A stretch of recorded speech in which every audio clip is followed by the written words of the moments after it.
Good morning. Good morning. Happy Wednesday. Happy Wellness Wednesday. I hope you are all doing fabulous. It's another beautiful morning here in North Central Florida. And I hope your Wednesday is off to a rousing start. If you are just stumbling on my page, my name is Donna. I'm a mom, a nana, a girlfriend. I am a wellness advocate. I am a jazzerciser, a runner, a line dancer, a student studying for my Master of Science in Clinical Mental Health Counseling. I had to think about that for a minute. Just starting my new spring term that I'm super excited about. And I started Wellness Wednesday because I've been in a lifelong battle with anxiety and depression. And I have learned so much during that time. And one of the most important things that I've learned is that when we share our tips and tricks and we talk about our challenges with each other, that we learn. We learn about ourselves, we learn from each other. So I started Wellness Wednesday as a way to encourage you to talk, to comment, to interact. I share my personal experiences and sometimes some facts and some scientific stuff, which I always try to point you in the direction of where I got it. I am not a doctor. I am not yet a licensed counselor, but I do feel like I have been blessed with a lot of information and experience to share. And I look forward to what you have to say that I might be able to apply in my own life as well. So I encourage you while I'm live to interact, to comment, to let me know you're here, ask questions, whatever. And if I don't respond, it's just because I didn't see it. Facebook doesn't always show me all the things. And I will definitely respond after the fact. So don't let that stop you. It's not because I'm ignoring you. It's just because I didn't see it. So I hope you, if you regularly follow my page, then you saw last week's video, which was about passive aggression. Something that I found myself to be guilty of in the process of researching and preparing to speak about that topic. Today's topic has also been on my mind for a while. And it was inspired partially by last week's topic and partially by something I did for myself this week. You may have seen my post about why we tend to avoid doing things that are good for us, like it's the plague. Like we literally try to avoid it like it's the plague. So that's why when I posted the teaser for this week's topic, I said, are you avoiding doing the things that are good for you like it's a dentist appointment? Because that seems to be what most people avoid the most. So it seemed like a great analogy. So again, if you're here, let me know you're here. If you don't see this till afterwards, hashtag replay in the comments, ask a question, whatever. And let's have a conversation about this. So what do I mean by avoiding things that are good for us? Good morning, Miss Dawn. Well, let me start with my yoga story. And my yoga story is kind of a story that's on repeat because I do a lot of things. I do a lot of physical things. I run, I do jazzercise. I'm always trying to squeeze in some type of a workout. I love line dancing. So if I'm in a hurry and I want to get a 30-minute to an hour workout without going anywhere, I'll practice line dancing at home. But yoga, which is kind of where I started, yoga, well, I won't say it's kind of where I started. It's where I started really learning about how the mind and body connect. Seems to be the thing that helps me the most, that I avoid the most. So last week, I knew that I hadn't done yoga in forever. My hips were really tight. My hamstrings were really tight. My lower back was cranky. And I knew I needed yoga. So I finally got up one morning and did it. And as always happens when I finally make the time to do yoga, as soon as I was done, I could feel the difference. I could feel that my hips were looser. I could feel that my lower back was happier. I could literally feel blood flowing to places it hadn't gone in a while because my muscles were so tight and wrapped up that it was actually impeding blood flow. And so I asked myself the same question that I do every single time that I finally make time for yoga. And that's, why do I drag my feet about doing this? When there's so much tangible evidence almost instantly that it's good for me and that I need more of it in my life. So when I first started doing yoga was years ago. It was like 2002-ish. And the first time I went to yoga, it's kind of a funny story for me. I thought yoga was just stretching. I thought it was just stretching. And so I was nervous about it, and it was like an hour plus class. And the first time I went with a coworker, and I remember thinking, this is no big deal. It's just a bunch of stretching. It's going to be fine. And I was sore for like a week afterwards. And that was my first eye opener as to what a workout yoga could actually be.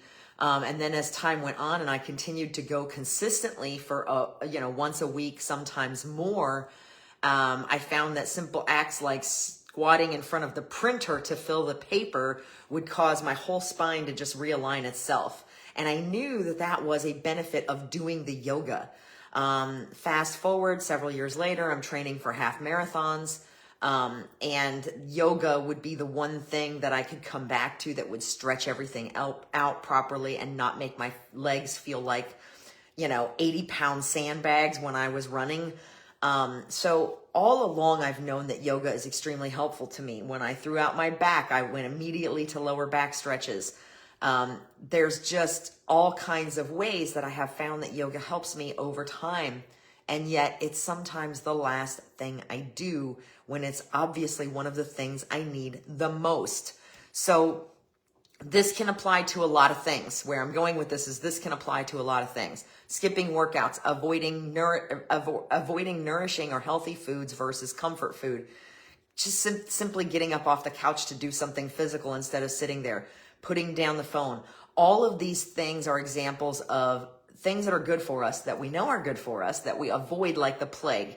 And I'm not just talking about bubble baths or spa trips here. I'm talking about things like setting boundaries, going to bed early, saying no, doing meal prep so that you have healthier options and things that are ready to go so that you're not rushing around like a chicken with your head cut off that probably needs to be in the pot anyway. Workouts, prayer time. I find that for me, I'm very, very good. And I don't talk about faith a lot here, but those of you that have been following me for a while, you know that I'm very much a believer. But I also have found that, like a child, when we're a child, when we're younger, even as adults, sometimes when we're doing things we know our parents won't approve of, we tend to hide from them, we tend to avoid them, whatever. So kind of the same idea. Whereas if we feel like we're doing something that we shouldn't be doing, sometimes we avoid prayer time. At least I know I do. If things are going well, I'm really good at thanking God for that. But if things are not going so well, I'm not really good at reaching out. So same kind of idea here. We simply avoid the things that we know are good for us. Therapy, journaling, yoga, all of these things. So why do we do this? Well, we use, the most often excuse we use is we're too busy. And that's really something that we use to mask deeper reasons. And a lot of times this has to do with the stories that we tell ourselves. And I've mentioned that many times before, how we tell ourselves these stories about these things that we can't do.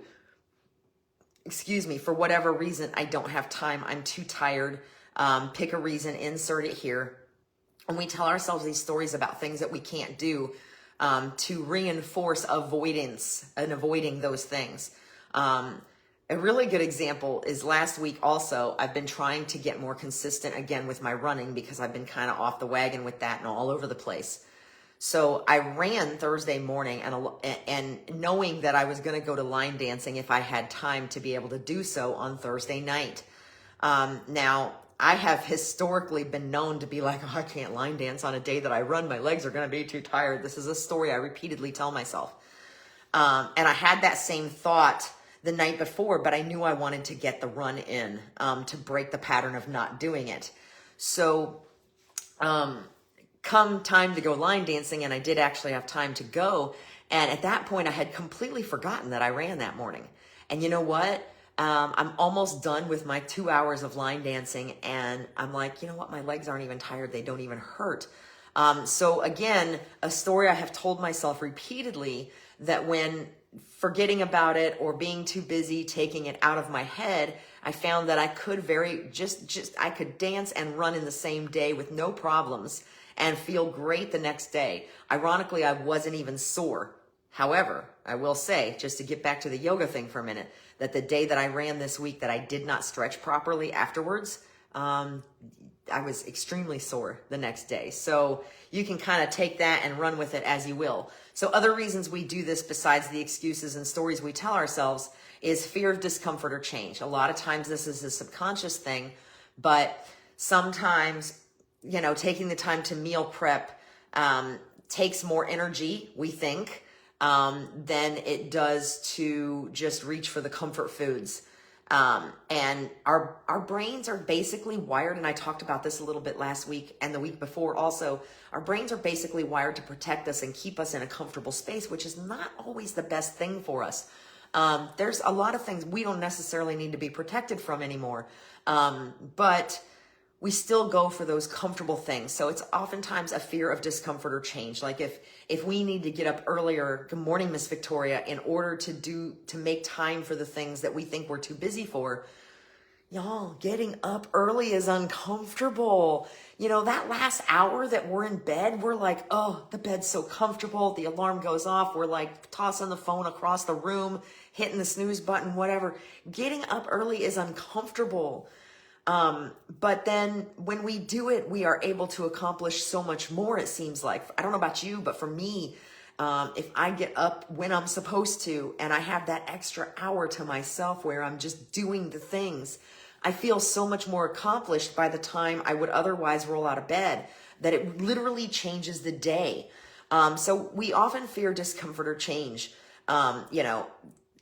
just for lack of it. And again, this applies way beyond running or diet, but this can apply across the board. But when we make a decision to make a change and then we have to fight to do that, that's our body and our brain telling us, no, we like it right here in this little space, in this little box. So as much as we may want to and know it's good for us to step outside of that box, it's very difficult to do because it's not comfortable, and we like our comfort zones. Another reason that we often do this is self-sabotage. This is often tied to our own self-worth, and even though we want to do these things that are good for us, we often convince ourselves or feel for some reason like we don't deserve those good things, like those are a reward, and we get in this cycle of constantly punishing ourselves, and we don't even necessarily do it on purpose. A lot of it is very subconscious. And then in addition to that, we've been taught, and I mentioned this last week as well, I think it was last week or the week before, we've been taught that it's selfish to care for ourselves, to think about ourselves, and that everyone and everything else should come first. And this was definitely something I talked about in the people-pleasing video, which I'll drop in the comments when I'm done. But these are some of the reasons that we do this, that we avoid the things that are good for us. Because we're too busy. Like I said, insert whatever story we tell ourselves here, because we're self-sabotaging, because we're afraid of discomfort or change. And what does it mean to be afraid of change? It means that we're afraid that if we change ourselves the way we want to, that everything around us is going to change too, and we're scared of that. We're afraid we might lose people or friends that don't do that type of thing, whatever that thing is. Or because they're going to ridicule us, or they're going to make fun of us for making the time to do this thing that's important to us. So again, there's a lot of reasons why we do this, but let's talk some nerd facts for a minute. Y'all know I love my nerd facts, and there is actually some science behind this. Some of these things I've mentioned before. So basically, one of the things behind this is a short-term gratification versus a long-term benefit. Now, this has been a thing for decades, centuries, you name it. We are wired to seek the thing that makes us happy and makes us feel comfortable and gives us pleasure immediately. The advent of technology has made that even worse. We send an email and we're flipping out, and I'm saying we loosely to refer to all of us.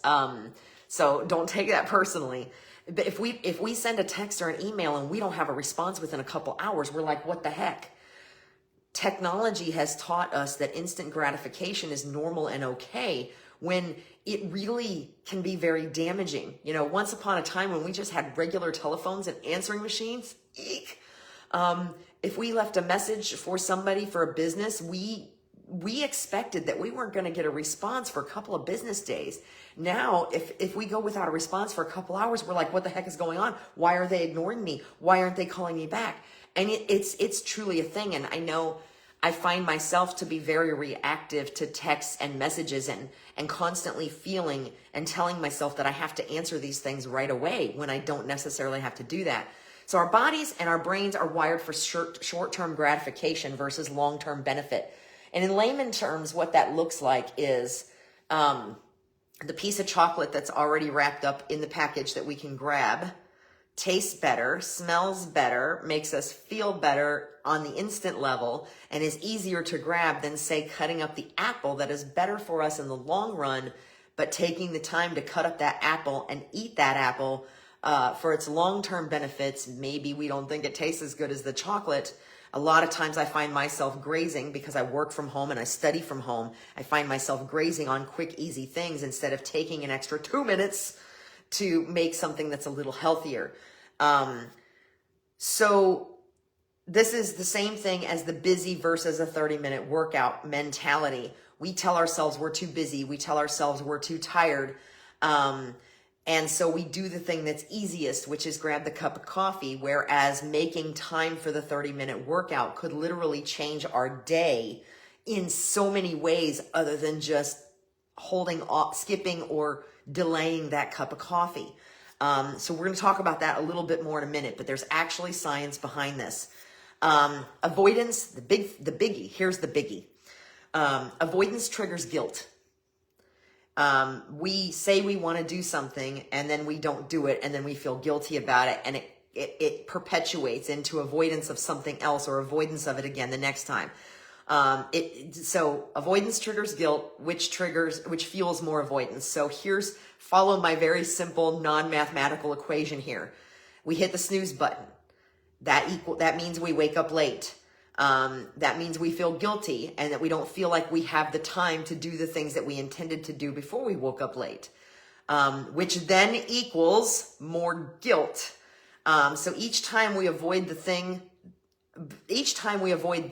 whatever the thing is, it triggers more of the same. Negative thought loops, stress spikes, lower confidence because we stop believing in ourselves because we're not doing these things. We're not keeping our promises to ourselves. And that tends to bleed over into not keeping our promises to other people. So again, basic equation is you hit the snooze button, you wake up late, you start feeling guilty, and then you start feeling like you don't have time. So that equals more guilt. So when it comes time to get up the next morning, you're like, I can't do this. This is the second day in a row I've hit snooze, and it just perpetuates from there. So the science says doing the thing lowers stress, it boosts your mood, and it rebuilds our trust in ourselves. Literally, whatever the thing is, whether it's meal prepping, whether it's cleaning up that corner that's been haunting you and has so much stuff piled up that it looks like it's talking to you. Those things I've referred to energy leaks in the past, those things that are hanging over our head that are not getting done because we keep putting them off. Whatever it is, doing the thing will lower your stress. It will boost your mood, because it rebuilds our trust in ourselves and our beliefs that we can do it. Trust equals belief. And it gives us evidence of our own success, which boosts our self-efficacy. So again, kind of like a mathematical cycle. When we do the thing, we feel better about ourselves. We feel accomplished. We feel more capable of doing the next thing or doing the thing again or whatever it is. And again, that thing can be whatever it is you're putting off: cleaning something, cleaning up the yard, working out, joining a class, whatever those things are. When you take those first steps and you accomplish them, you feel more, you have more belief in yourself that you're capable of doing that over and over again, or that you're capable of doing that more. So another example, and I keep going back to working out because it's the easiest example. When we don't make the time to exercise, we say we don't have time, but when we don't make the time to exercise, here's what happens. We become more irritable. We feel more sluggish. We're more anxious. We might snap more easily. Afternoon crashes are worse and affect motivation. And our sleep suffers. So now I've gone all the way through the day. Now I'm on to sleep. Our sleep suffers. So we consume more of the wrong things the next morning, like sugar, caffeine, carbs, whatever, and then we move even less. So again, this is a perpetuating cycle that we start by making the decision, no, we don't have time to work out. No, we don't have time to meal prep. No, we don't have time to clean that corner. And this is how that cycle starts. But when we do make the time, and I've proven this to myself over and over again, and y'all, I am as guilty as they get. If I wake up in the morning and I don't get out of bed before my brain starts spinning on all the things I have to do, especially when I've got like an assignment due for class and a bunch of stuff due for NAMI, I will roll out of bed, and if that brain starts spinning before I go do something with my body, I will just I will make a cup of coffee. I will roll right over here to my desk, and I might not move from my desk for 5 or 6 hours. And that means the workout goes out the stinking window. Okay. But I've proven this to myself over and over and over again. If I make the time to work out, even though I don't think I have time, if I make the time to work out, I'm boosting my brain chemistry, the dopamine, the serotonin, the endorphins, which elevates my mood. It clarifies my thinking and makes me think a little bit sharper with a little bit more focus. I've literally seen this over and over and over again in myself. It means I'm less reactive. I'm more balanced because I've lowered my stress levels, and my nervous system is more regulated. My oxygen is flowing better. My blood is circulating better, like in my yoga example. And that means I have more energy throughout the day, less chance of an afternoon crash, better sleep, which means less stress eating and less likelihood that I'm going to start that cycle again tomorrow. And this is something that happens to most people. I won't say all people because there's not proof that it happens to all people. But in most cases, all those things we tell ourselves we don't have time to do to make ourselves feel better, to make ourselves healthier, whatever they are, when we actually take the time to do it, the time itself is not that much in comparison to the benefits versus what happens if we don't. I can tell you definitively that when I make the time to work out, when I make the time to do my goals and affirmations, meditate, these things that I know are good for me, it really only takes 15 to 30 minutes in the morning. But my whole day is different. I'm more productive. I manage my time better. I'm less likely to feel that afternoon crash. I consume less caffeine, which is good because that's better for my anxiety. So again, it's scientifically proven that when we do the thing, whatever the thing is, it increases our mood, it increases our self-efficacy, and we can apply this to most things. And even when we tell ourselves we don't have the time, if we take that tiny little block of time, 15 minutes, 30 minutes, whatever, shoes in the entryway by the door driving us nuts. We don't feel like we have time to straighten them out, but then every time we walk through there, we're tripping over the shoes, we're kicking them away, and we're getting angry, so we're adding to our stress. This is what happens, but if we would have just taken the 2 minutes it would have taken to straighten out all the shoes, push them out of the way, we would have avoided that throughout the day. So again, this kind of thinking is scientifically proven and applies to most things. As far as the stories we tell ourselves, the ways we avoid the things that we know are good for us versus just doing them at the risk of sounding like a Nike commercial. So how do we change it? There's got to be a way to change it, right? We show up anyway, whatever the thing is. We do it messy. We do it despite the fact that we keep telling ourselves that we can't, that we don't have time, that we don't want to, that we don't feel like it. My experience has been the thing I least feel like doing is probably the thing I need to do the most. And I've skipped workouts. I've skipped yoga stretches. I have skipped healthy meals. I have skipped personal development things in the name of not having time, not feeling like it. Those are usually when I need those things the most. And the only way to break that cycle of not feeling motivated or not feeling like it or not feeling like I have time is to just do it. So do it messy, do it despite resistance, just start. The first step, and I know this is cliche, but it's true. The first step is literally the hardest. So what that puts me in mind of, so recently I had to do a very short 30-second video clip for a scholarship application. And when I started doing it, It reminded me of when I first started going live. When I started my activewear business back in 2019, my mentor who was throwing my launch party for me wanted me to go live in my launch party group. And I was terrified. I was like, no, you're crazy. I can't do that. She's like, fine. Pre-record a message then and upload it so people can see your face. Tell them you're happy they're here.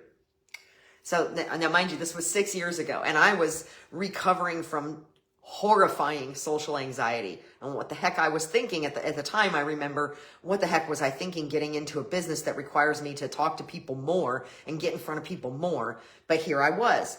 So I spent an hour. Remember, I said I was terrified to go live, and that's what she wanted me to do. I was terrified. So she tells me that I can do this pre-recorded video if that's easier. And I'm like, of course that's easier because I'm not going to be in front of people and I can fix it if I screw up, right? So here's where that went wrong. Like an hour and a half later, and multiple tears, like pouring tears because I was so stressed and I was so frustrated. And after like 150 takes of this pre-recorded video, I finally get this video done and upload it to my launch party group.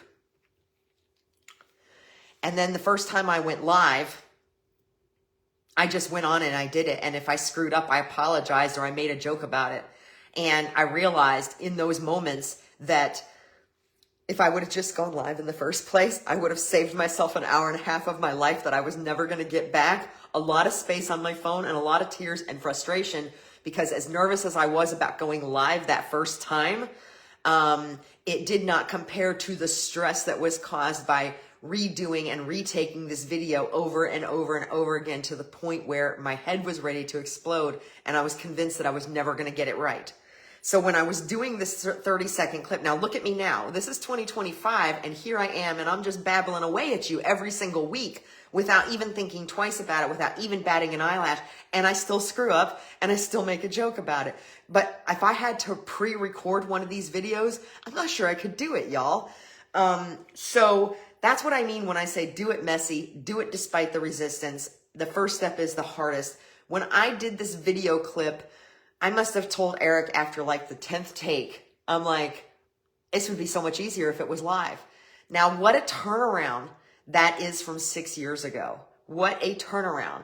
Because in this moment, trying to record this perfect video clip for this scholarship application, I am overthinking it and I am stressing out about it and I'm picking it apart. And every time I feel like I say something wrong, I'm shutting it off and I'm starting it over. And I was stressed.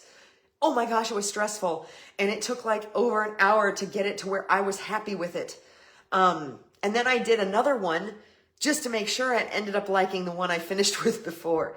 So the point is, again, do it messy. Do it despite the resistance that you're feeling, that you're providing yourself. Just start. And I promise you, you will find that if you just get started, and I find this a lot of times with things like papers, assignments, things that look intimidating. I drag my feet because they don't look pleasant. And then once I get started, I'm like done in 30 minutes or an hour. And I'm like, what was my problem? So have you ever experienced that? Just these things that you know you need to do that you avoid. And then when you finally get started on them, they're nothing. It's like, what was the big deal? So again, I can't stress this enough.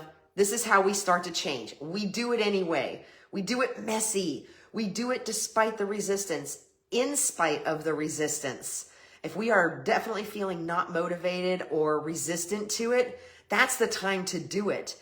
And when I'm like, oh, I need to pray, I need to meditate, and I don't feel like it, that's probably the time I need to do it the most. I can tell you definitively, I've never regretted a workout. I've never regretted a meditation session. I've never regretted a prayer session. Good morning, Miss Carla. Nice to see you. I am starting to wrap up, so make sure you go back to the beginning when I'm done.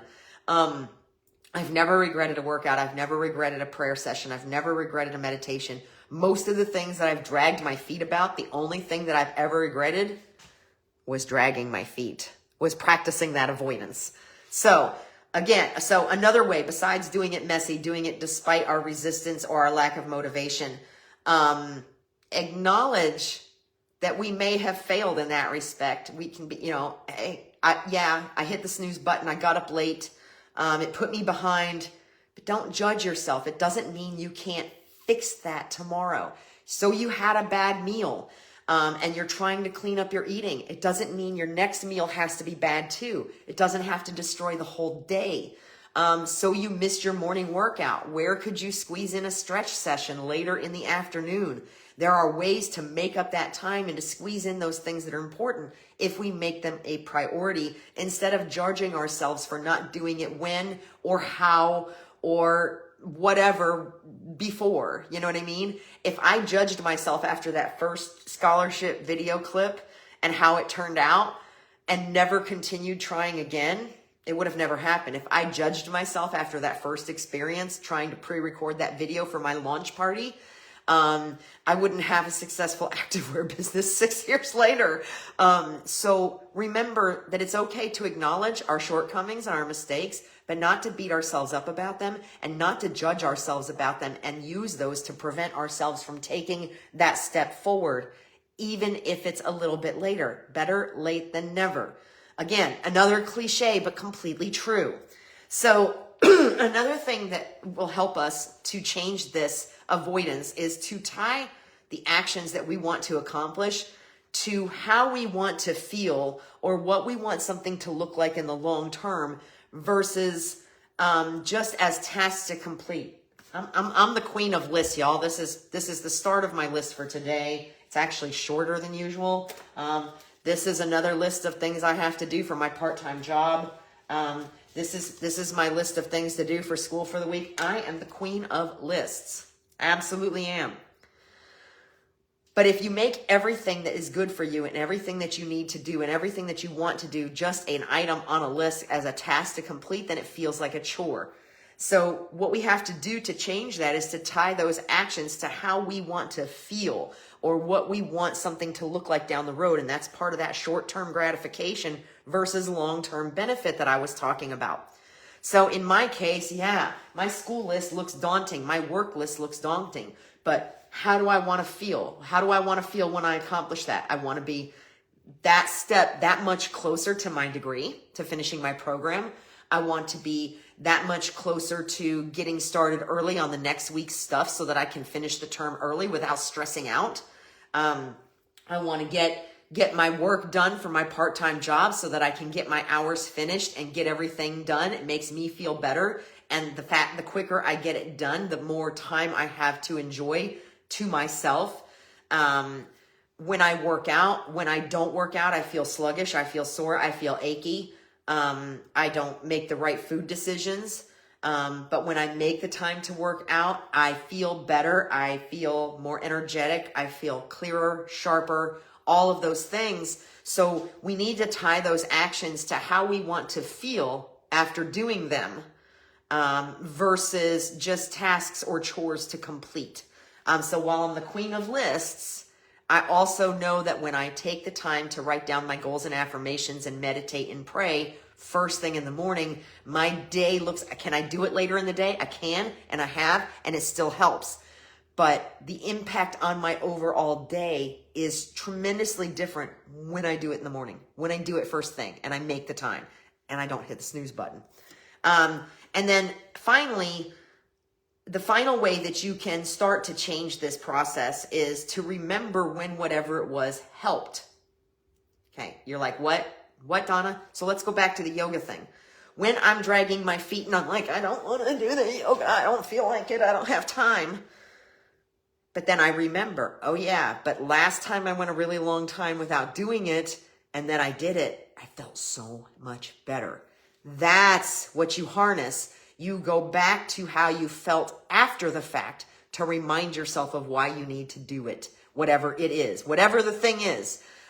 Remember how you felt the last time you did that thing or did something similar, and how you felt afterwards versus how you felt when you started. How you felt when you ate the quinoa bowl or the salad instead of gorging on chips and dips, something I've been guilty of, for your meal. And how you felt when you did the workout or did the yoga or worked in the yard or whatever versus how you felt beforehand. You may have felt tired afterwards, but you also felt accomplished and you could look and see what you accomplished. So when we remember when whatever it was helped or what it felt like after we did it the last time, it's basically like amassing evidence towards why we should do it instead of amassing the evidence towards why we shouldn't. And I've talked about that before too. So again, how do we change it? Show up anyway, even if we're not feeling like it. Do it messy. Do it despite resistance. Just start. Acknowledge where we failed, where we didn't get up on time, where we didn't complete this task, but don't judge ourselves and don't let it impact the next opportunity that we have. Tie the actions to how we want to feel instead of just a list of tasks to complete, and then go back and remember when it helped and amass that evidence to help propel us forward. So my challenge to you this week, because you know I like to do this and I know this one's running a little bit long, what is something you always avoid even though you know it's good for you? Think about that, write it down, make a note about it, journal it, put it in the back of your head, whatever. And whatever that thing is, whatever the thing is, try it once this week. Compare how you feel afterwards versus how you felt before. Did you feel accomplished? Did you feel physically better? Did you feel like you were on a runner's high? Did you feel less stress or a sense of relief because whatever that thing was actually completed? Like I said, these things can apply across the board, not just exercise, not just diet. It could be, like I said, that hallway full of shoes that you keep tripping over and that tremendous relief that you feel and that sense of satisfaction when you walk down that hallway and that's all cleaned up. Whatever the case may be, this is applicable across the board. So again, my challenge to you is, what is something that you always avoid or drag your feet about, even though you know it's good for you? And let's try to do that once this week. Drop it in the comment if you feel comfortable. Send me a message. Let's try to hold each other accountable a little bit. And try it once this week and compare it to how you feel before and after. How you felt before versus how you felt afterwards. And sometimes it takes a couple times. And I find, unfortunately, that frequently I have to do something for a long time and then stop and then start again to really see the benefits of what it's doing for me. I lost my note. Where'd it go? All right. So that's my challenge for this week. And these are the things that I want you to remember while you're doing that. Self-care is not selfish. It is not. You cannot pour from an empty cup. Another cliche. I'm full of them today. But it is the absolute truth. There's a reason why the airlines tell you to put your own oxygen mask on first before you try to help someone else, even a child. Avoidance isn't laziness. This is the second reminder I want you to keep in mind. It's a message. It's your subconscious brain, your body, whatever, telling you something. Pay attention to it, get curious about it, and explore that. It's not laziness. It's a message that you need to figure out what that is and find an answer for it. And again, as always, this is not an overnight fix. It can feel like it sometimes, but it takes lots of practice. That's why we all fall off the wagon, and then we get back on eventually, and then we fall off again. It takes a lot of practice. It takes daily practice to make these improvements and these changes. But then most of the time they will become second nature until something blows off and kicks us off the wagon again, right? So it's not an overnight fix. It just takes a lot of practice. And the more we practice, the easier it gets. And the easier it gets to get back on that wagon when we do fall off. And I've talked about in that terms of my depression, that I'm not recovered. I'm in recovery. But my incidents where I can feel myself on the edge of that cliff. Good morning, Miss Kayla. I'm wrapping up. I'm so glad you're here, but make sure you go back to the beginning and watch. Those incidences where I feel like I'm about to fall off that cliff, they happen less and less. There's longer periods of time in between, and I can now spot when I'm standing on the edge of that cliff and pull myself back versus just falling right in. And it makes a huge difference. So daily practice on all the things makes a huge difference, and it does get easier even if it doesn't always feel like it in the moment. My last reminder, back to that cliche, the first step is the hardest. Whatever it is, whatever the thing is, and the best time is now. If you're trying to clean up your diet and you had a bad breakfast, lunch is a new opportunity. Your mid-morning snack is a new opportunity to correct it. It doesn't have one mistake, one misstep, one lack of motivation, hitting the snooze button, not working out, eating a bad meal, tripping over the 1,000 shoes in the hallway again, those do not have to impact the entire day. Every moment is an opportunity to correct it, change it, forge a new path. And the best time is now. So, and this again applies to everything: running, healthy meals, going live, standing up for yourself. Just because you didn't before doesn't mean you can't now. So the first step is the hardest, and the best time is now. So I hope you found this helpful. I know it was a little long today. Not too bad. But if you did find it helpful, or you do think it will help someone else, please share. Because just even the idea that something I say helps one person, it just fills my heart. In the meantime, thank you for watching. Let me know that you saw it. Let me know if you have questions, comments. If you want to tackle something that you've been avoiding, drop in the comments. Send me a message. I will hold you accountable. I will cheer you on. And I will see you next week. And in the meantime, be well. Bye.